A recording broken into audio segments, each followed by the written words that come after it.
क्या है? क्या कहीं रेडिएशन फैला है? देखिए, फिलहाल थोड़ी राहत की बात यह है कि IAEA के मुताबिक जिन संवर्धन स्थलों पर हमला हुआ, फोर्डो, नतांज, इस्फहान, उनके बाहर कोई बढ़ा हुआ विकिरण नहीं मिला है। अच्छा, बाहर नहीं मिला। जी, शायद इसकी वजह ये हो कि ये जगह काफी मजबूत बनाई गई हैं, किलेबंदी है, या फिर जैसा फोर्डो से सुनने में आया, वहां से अहम सामग्री पहले ही हटा ली गई थी। लेकिन इसका मतलब ये तो नहीं कि खतरा पूरी तरह टल गया है? बिल्कुल नहीं, खतरा टला नहीं है। IAEA ने यह भी चेताया है कि इन स्थलों के अंदर रासायनिक प्रदूषण का खतरा हो सकता है। अंदर? हाँ, साइट्स के भीतर और फोर्डो में तो काफी गंभीर नुकसान हुआ है, ऐसा भी कहा जा रहा है। अब इसकी तुलना अगर आप बुशार जैसे चालू रिएक्टर पर हमले के खतरे से करें, वो एक बिल्कुल अलग, कहीं ज्यादा भयानक स्तर का जोखिम है। सही कहा। अच्छा, अब इस पूरी तस्वीर में रूस की भूमिका पर आते हैं। वो बड़ा पेचीदा सा लग रहा है मामला। एक तरफ तो वो हमलों की निंदा कर रहे हैं। हाँ, रूस का रवैया काफी दिलचस्प है और थोड़ा संतुलित करने वाला है। उन्होंने इजरायली और अमेरिकन हमलों की निंदा तो की है, अमेरिका को सीधे दखल देने से मना भी किया है। और ईरान के साथ उनकी वो साझेदारी भी है। हाँ, जनवरी 2025 में ईरान के साथ एक रणनीतिक साझेदारी साइन की थी।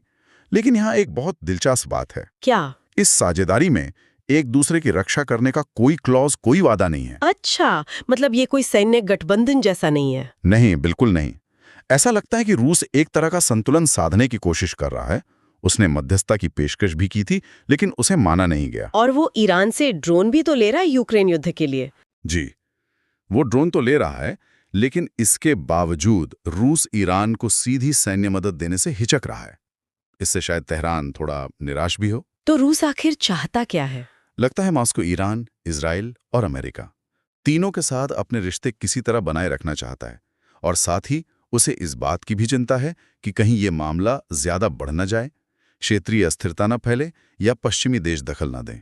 हाँ, वो शासन परिवर्तन वगैरह का डर। बिल्कुल। पुतिन और शी जिनपिंग ने भी मिलकर इजरायली कार्रवाई की निंदा की है और कूटनीति से हल निकालने की बात कही है। तो कुल मिलाकर अगर हम देखें तो कहानी ये बन रही है कि परमाणु ठिकाने भले ही कुछ कानूनी बचाव हो उनके पास, वो संघर्ष का निशाना बन रहे हैं। जी हाँ। और बुशहर जैसे प्लांट से तबाही का एक वास्तविक खतरा मंडरा रहा है।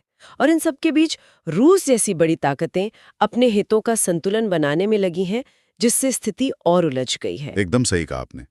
और ये सब हमें एक बहुत ही बुनियादी और गंभीर सवाल पर लाकर खड़ा कर देता है। हम ये भी देख रहे हैं कि असल लड़ाई छिड़ने पर अंतर्राष्ट्रीय कानून की सीमाएं क्या हैं, वो कितने प्रभावी रह पाते हैं।